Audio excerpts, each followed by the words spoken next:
నమస్తే అండి. నేను మీ ముందుకు ఎందుకు వచ్చానంటే, ఈ రోజుల్లో చూస్తున్నాం కదండి.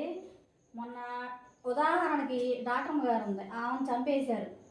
ఇట్లా ఎన్నో చోట్ల అత్యాచారాలు జరుగుతున్నాయి.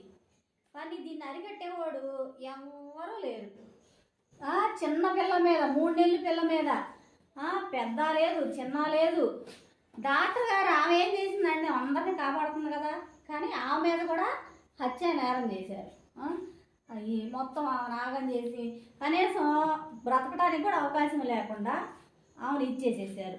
అందుకనే అధికారులందరికీ నేను చెప్పేది ఏంటంటే, మీరు ఎవరు చూసినా సరే ఒకటే చెప్తున్నానండి, దయచేసి అలా చేసిన వాళ్ళని ఉరి తీయొద్దు.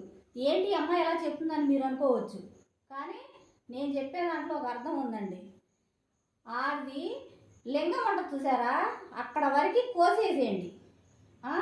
కోసేసి మళ్ళీ మామూలుగా మీరు వదిలేసేయండి.